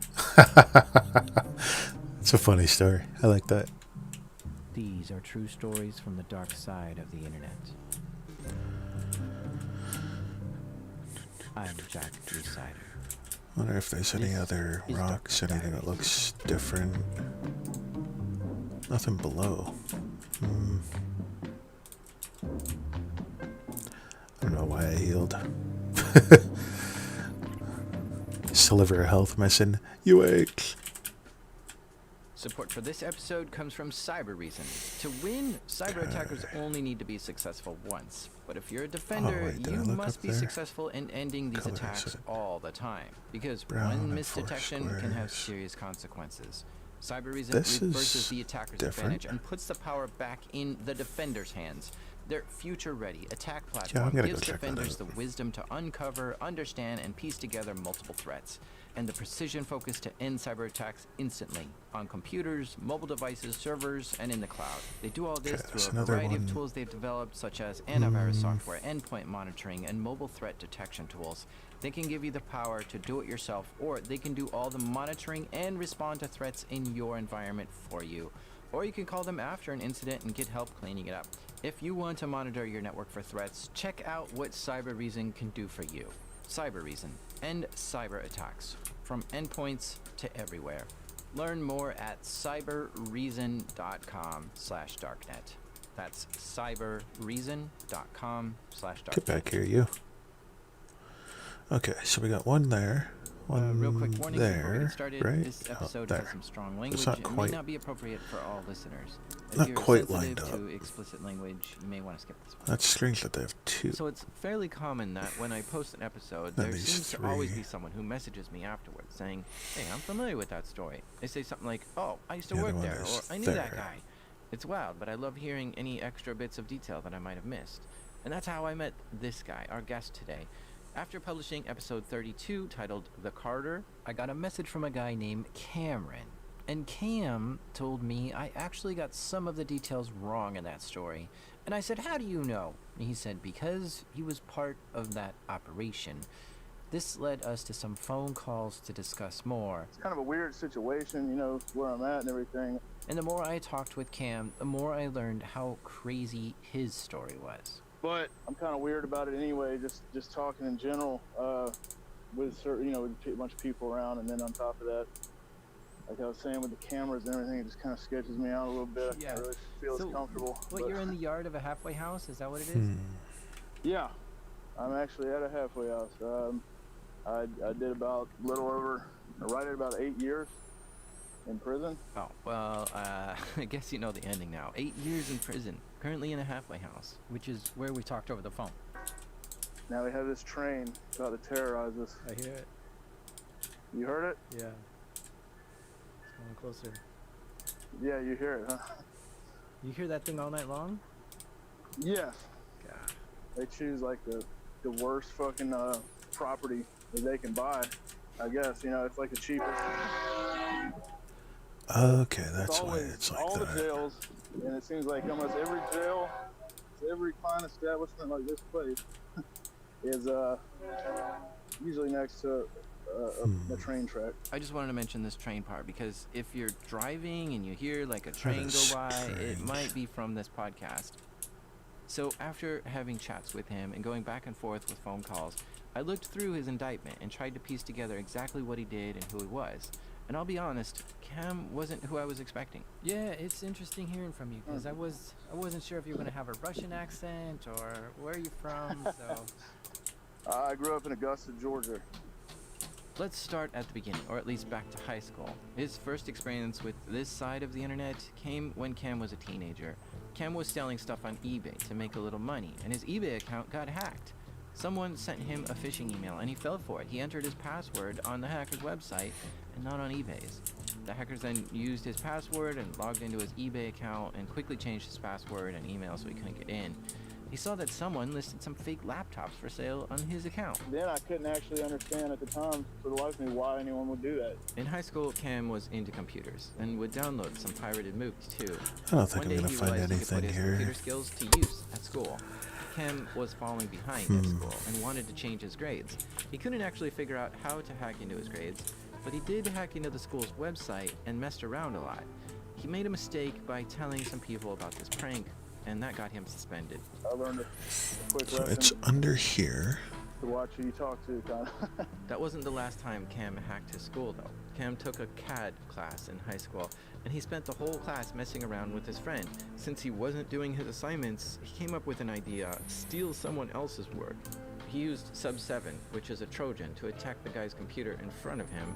He got the guy's IP, logged in, took all his work, and then just changed his name on the work and printed it out and turned it in, and got an A for the class. Cam made fake report cards too. He would use Photoshop, design it up, write whatever grades you wanted, and make it look official, and then sell it to other students. These Photoshop skills would prove to be pretty useful later on. because Cam was about to enter the world of fake IDs. Do you, the listener, remember when you were 17 or 20, just 1 year away from being able to buy cigarettes or alcohol or do some adult age thing? That wait is very hard for some people, including Cam. So he went online and found a place to buy a fake ID. He ordered one, and to make a fake ID look right, you have to send your The real fuck is that? photo in. So he I've sent a never seen photo that of before. himself and got it in the mail. And it was kind of crappy looking. The cuts around This the little, corners were god off. damn it. It just didn't look right. This thing But here, he thought, it's "Ah, got what the one heck, big I'll try it." And he gave it a shot. stone, looks So one like. day he went to the store to try to Never use his actually fake paid ID to attention buy to that. cigarettes. But the store didn't buy it and confiscated his fake ID. The plan failed. But by this point, Cam had really analyzed what an ID should look like and researched how all this was done and decided he could probably make a better fake ID himself. And this was the decision that sent him on a new trajectory I in don't life. know if that could be tied into told myself this. that I'm not gonna buy another piece of crap ID. I'm just gonna make one. If you're wondering how a high school kid could just Maybe decide it's to even make tied a into decent this. fake ID, you should know that Cam wasn't just an I ordinary don't think high I've school ever been kid. in He was there. deep into computers, and he started hanging around some pretty shady forums and chat rooms. He became a regular on Counterfeit Library, and that's a place that could teach people how to make fake diplomas and IDs. Counterfeit Library was like a precursor to Shadow Crew or Carter Planet or any of those forums that were around then. Oh, the guys from Shadow Crew. I'll have to do a whole episode on Shadow Crew one day because that's a crazy story all by itself. But basically, Shadow Crew was a website, a chat room, a forum, and on the forum, you could trade illegal things. Picture a typical darknet marketplace, but before the darknet existed and before Bitcoin existed. On Shadow Crew, you could buy fake degrees and fake diplomas and stolen credit card numbers and fake IDs. Cam wasn't on that website yet because that website didn't exist, but he was in the chat rooms with the people who would later go on to make Shadow Crew. Cam started learning how to make fake IDs. Wonder if that's through the just chat room, and he the, downloaded templates and learned about materials. Quora He eventually spawn. figured out a process that worked and made his own fake ID. So eventually he was producing some pretty convincing cards for himself. His picture was on it, but with a fake name Might and not fake be address. anything useful in And there. it looked pretty good. Better than the one he ordered, at least. Cam was living with his dad at the time. As a teenager, Cam wanted cool stuff to, show off at school or something. Clothes, shoes. When I became old enough to drive a car, He realized to buy this stuff, he would need to find a way to make money. So Cam came up with an idea. He could sell fake IDs to kids Okay, at that's school. all the He got a boss fellow rooms student to be his for front man, and his dynamos. friends would make deals, and Cam would make the cards. you could fill a cartridge up with an adhesive, like a glue sort of adhesive, and you could print with the templates onto the laminates the design for the hologram. They would Water. print basically the glue for the design of the hologram, and then you'd have the right mixture of these powders for different, whatever state would be a different mixture of gold and silver or whatever, and then you'd sprinkle it on there with stated adhesive, and now that was your holo pouch. Now those laminates would have a mag stripe on them too for California or for Texas, for the states that it applied to or whatever. His local business was going well, but Cam wanted to sell more cards and make more money. So he took his business online and started selling the fake IDs on internet forums. And something strange started happening. People were buying lots of fake IDs. Like one guy would buy dozens of fake IDs with the same picture, just lots of different names and addresses. This would be like $1,000 worth of fake IDs. Cam couldn't figure out why, but he just kind of shrugged and made them and shipped them and let the mystery go. But then one day he got a clue. One day a guy ordering a bunch of fake IDs from him made an intriguing offer. They said, I can either pay you $1,000 or I can send you 2,000 carded Western Union. And which would you prefer? So of course I've been hearing and reading about, people carding Western Union and things like that, but I didn't realize it was the first interaction with somebody that was actually doing it, I guess. Cam put the pieces together. This guy was carding. Carding is when you use stolen credit card details to buy something, either digitally or by counterfeiting a physical version of the card. You can use these for anything, shopping online, cashing out at ATMs, or sending money to someone through Western Union. What this guy was offering is he would send Wonder Cam if it's got anything to do with $2,000 that through Western spot. Union, but it would be from a stolen credit card. This is more risky for Cam because it's illegal to receive money that you know damn. is stolen. So he had to make the choice. $1,000 in clean money or $2,000 in stolen money. I was just really curious and kind of, I guess, fascinated by all the stuff that people were talking about on there. You know, just kind of, but at the time, it was really all, I didn't really believe for sure that a lot of people were really doing all this stuff. You know what I mean? Like, it kind of just seemed like, okay, for real, are they actually doing this? And it was a whole different ball game back then. I mean, things were pretty much wide open. Cam had known about carding before, or at least he'd heard of it. But one day he found physical evidence of it. He was at an ATM, and near the ATM was a plastic credit card on the ground, and he picked it up and noticed something strange. The text on it was black and blurry, and the embossed numbers just didn't look right. Cam thought for sure this was a counterfeit credit card. So I was just kind of like, wow. You know, it kind of made me think, okay, so I guess some of this stuff really is going on. You know, if I just found one of these on there. So out of, you know, curiosity, I just kind of kept it, held on to it. Cam dabbled with trying to make fake credit cards himself. While making these fake IDs, he got a hold of an MSR, which is a mag stripe encoder, or you can think of it as a device that writes information to a credit card. The reason I needed one at the time was for coding IDs. That was my only interest at that time. You know, I wanted my IDs to scan. So it was Texas and California were two states I was making, and I needed them scanned, so I wanted an MSR. But at the time, they cost like $600 or $700. So I brought it up in the channel, and somebody mentioned, man, just card it. That kind of sparked my interest, where I messaged him like, what do you mean card it? This really sparked Cam's interest. He wasn't sure what they meant by just card it, but he looked into it and was able to get his hands on a full. It's basically a CVV, a card with the CVV, the expiration, but also the name, address, phone number, date of birth, mother's maiden name, social security number. So it's a full info. So not just track two. Gotcha. Yeah. So it's actually where the dumps, you know, you have the tracking data. This is just for online purchases or over the phone or whatever. It's the account information, but also included is the mother's maiden name, social security number, date of birth. So they call it a full info. He was naive at the time and thought by just having a full, it would allow him to buy whatever he wanted. So he gave it a shot, tried to buy something, but the transactions never went through. He tried a few times, but this full didn't work at all for some reason. So Cam wasn't sure if carding was real or not, until this guy offered to send him some cash through Western Union using a stolen credit card. Now looking back, the risk probably should have been a little more concerning, but I was just excited to do it. So of course I took the 2,000 and the card at Western Union. That meant Cam had to pick up the money in person. Now, Western Union is a way to transfer money from one person to another. You can call them on the phone, give your credit card details to them, and tell them who's going to pick up the money, and they'll take the money out of the credit card, and when the person comes in and presents proper ID, then Western Union will give them the money. There are official Western Union shops out there, but this is such a popular service that it's often seen in grocery stores and gas stations in the US and around the world. So he makes a fake ID, puts a picture of himself in it, but uses a fake name and address and everything, and then tells the guy to send money to this fake name he just invented. So the guy calls up Western Union, gives them the stolen credit card numbers, and sends $2,000 to this fake name that Cam gave.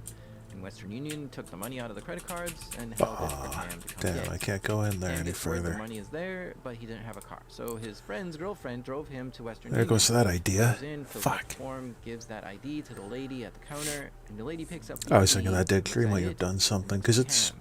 a One starts strange to get placement. nervous. It's He's committing different. fraud, and he knows it. And any mistake could get him caught and in trouble. And since he made the ID himself, he knew just how many mistakes it had.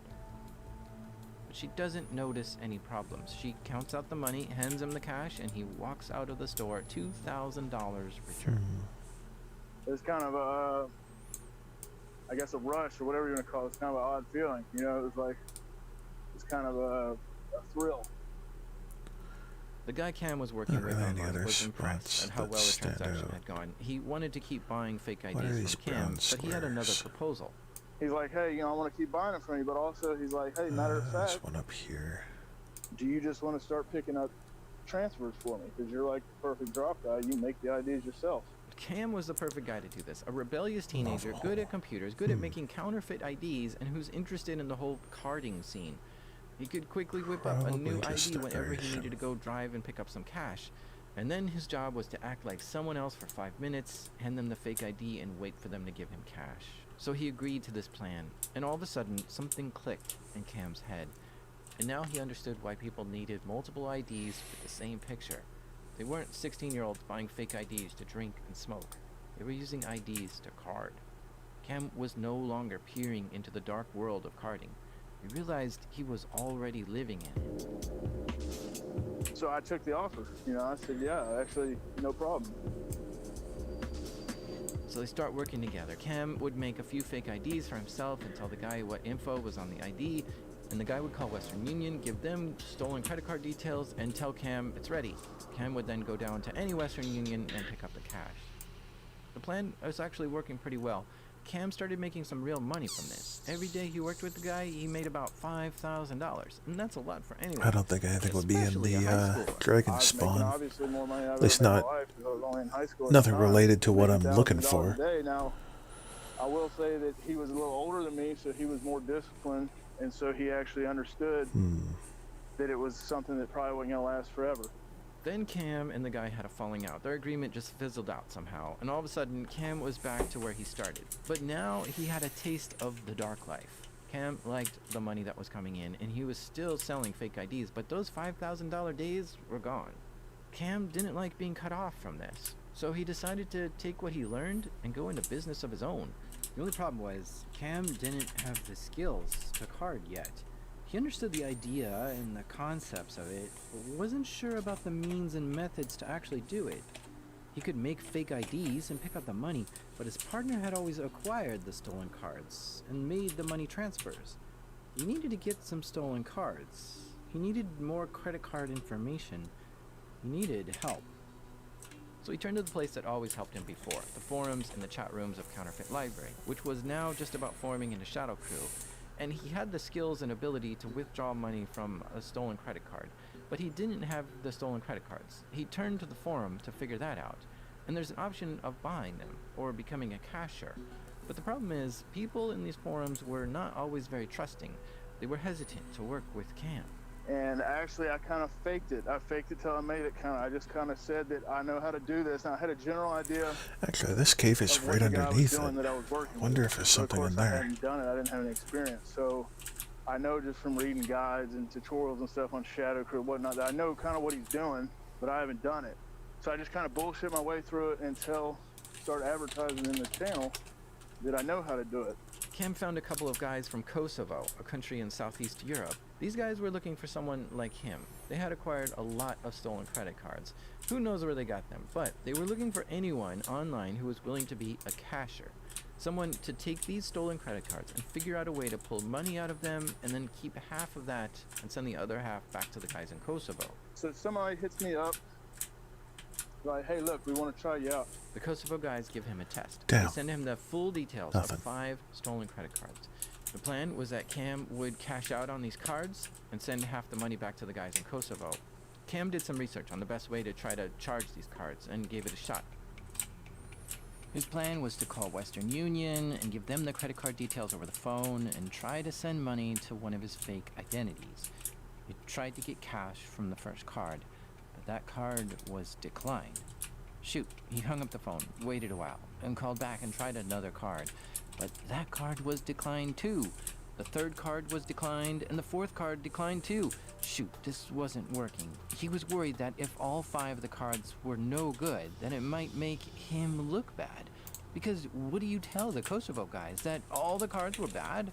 Would they even believe you? Or would they say, no way, we gave you good cards, man. You must have just cashed them out and kept the money. And they could ruin his reputation. Cam wanted to work with these guys, but their cards were not working. He crossed his fingers and tried the 5th card, and to his surprise, it went through. He was able to send $500 through Western Union to one of his fake names. I went, picked up the $500 myself, and made a decision just to send all of it to them and say that that was actually for 2 orders. You know what I mean? I kind of bullshit my way a little bit, saying that 2 of them had worked out, 1 failed, or whatever it was.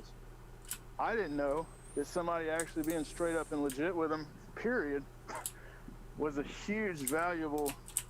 Having somebody in the United States obviously grabbed their attention, because back then there was a huge problem, especially on these IRC networks, with ripping. It's just people just running out, they just say they're going to do this, they never do it. So obviously these people anticipated that. They thought that was what was going to happen. Finding good cashers is hard. Some cashers suck at what they're doing. Others take the credit card numbers and cash out and just keep the money. It's hard to build trust in these circles. People with huge amounts of stolen credit cards need a Not a large single network of switch in cashers. here. They don't want to send a ton of cards to the first person willing to do it. They need to find people who are smart, There goes who that know idea. the cards, and are honest about sending back the cut of it. And so when the Kosovo guys See what saw else I money can coming back find. from this first round, this made them happy. Oh, there's and still a they were couple willing to of send Cam some more cards. routes I didn't check. And so Cam would continue to cash out on the new cards and send back half the money to the Kosovo guys. And the Kosovo guys became really happy with Cam. So now they're going to flood me with whatever I want. So it was a good decision on my part because now I have absolutely no problem with getting cards because they give me literally whatever the hell I asked for. Once Cam would get the cash out of the cards, he would send half back to the guys in Kosovo. To do this, he used a service called eGold. This is basically sending money through the internet because Bitcoin wasn't a thing yet, so this was an anonymous way to send money. Cam's business was starting to shape up. He was getting tons of card details from the Kosovo guys and cashing out stolen cards as much as he wanted all day long. He pretty much had an unlimited supply of cards and he could keep half of whatever he took out. He became so successful, he started expanding that business. Soon he had people doing pickups for him, and he was learning new techniques, and he figured out ways to social engineer some of the banks connected to the cards. And he would call the bank, and he would pose as the actual card holder and get the bank to switch phone numbers to his burner phone. His trick was to use the address of abandoned houses and switch the address and phone numbers to that. This way, if any potential fraudulent charges were flagged, Don't the bank would think call I'll his find number to anything in confirm, that, "Did you make this but charge?" And I'll he'd say, take "Yep." a look anyway. And the money would go through. But nowadays, this wouldn't work. Nowadays, they got flagged for an address being changed within 30 days or, you know, things like that. I think you know? that's because someone ruined it. Right. Somebody, you know, I don't know who the hell. Now, all this time, Cam was still doing all this through Western Union. He would call them on the phone, give them the card details, and they would charge it and make it ready for him to pick up with his fake ID. And he would sometimes go to the same place to pick up his money a few times, and he did try to go out to different places, which meant sometimes taking a road trip and visiting Western Unions far away. But Cam knew it was also possible to take money from these cards by just using an ATM to withdraw money. The only problem was he didn't know how to do that. To start, the ATMs require a physical plastic card. Cam had dabbled with this in the past, but never did figure out how to get these cards working right. So how do you get the card details printed on a physical card? At the time, there weren't very good tutorials on how to do that. The people who taught him seemed to just be guessing on how to do it, and it's really quite difficult. See, on a credit card, there are multiple pieces of information. A card has track 1 data and track 2 data. And in these tracks is the information that machines need to process the card.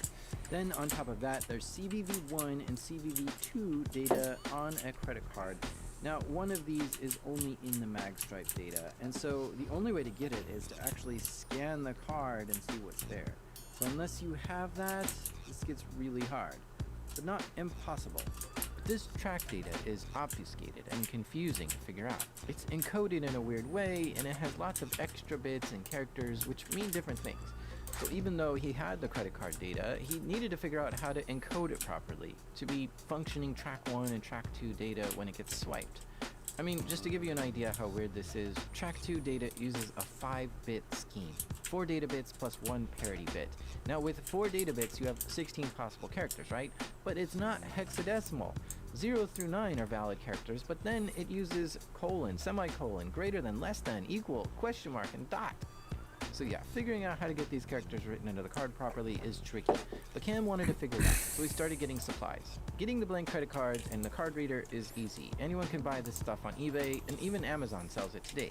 But the expensive and tricky part is the software used to write the cards properly. So Cam spent hours trying to turn his blank cards into real usable credit cards. He'd try a few different cards and write stuff on them, and then drive to an ATM and swipe them. None were valid. Might be so he'd go something in home there. and try some different methods of writing the data to it, and then drive to the ATMs and try Or again. not. But it never worked. The machines always gave him errors. Cam was getting pretty discouraged about this and was about to give up. Until one day, he put his card in the machine and it recognized it, and it asked him how much money he wanted. And he asked for the max amount of money, and it just shot out at him. It worked. I used to always remember the kid off the movie Terminator 2 You ever been pulling money out of the ATM machine or whatever? Withdraw 300 bucks. Come on, baby. Come on, come on, come on. Yes. And some 20s flew out in the little tray. So, I mean, the first time that happened, it was like, holy shit. You're taking some numbers that basically just came off the internet. You know what I'm saying? From then on, cashing ATMs became a regular part of his routine. But it didn't always work for him. The encoding was still not right. Something wasn't perfect. When you go to do these pickups at Western Union and this one at the ATM, are you wearing disguises, or do you do it at night, or do you have a trick? No, I mean, now I would obviously wear like a hat and, you know, some basic stuff like that. But what I learned actually over the time is the cameras don't really matter that much, especially if you're out of town.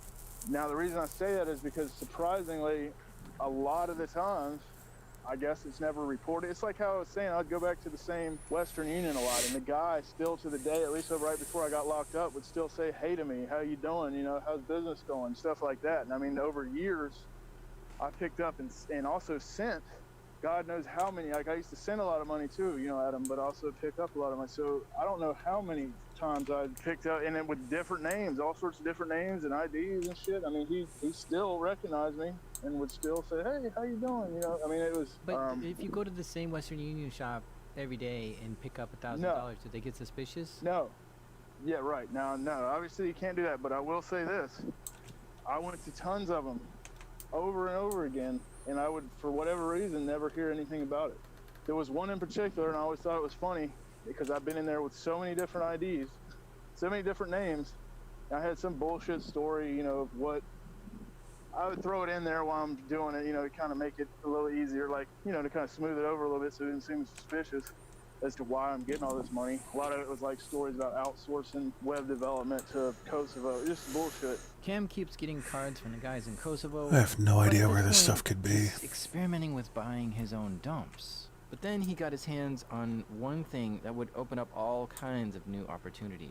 Actually, somebody came along on RC and made a deal to me. It turned out it was, I guess, I don't know if you call it a scam, but it was somebody being pretty slick. Okay, they were selling a program, and the program was called DC.exe.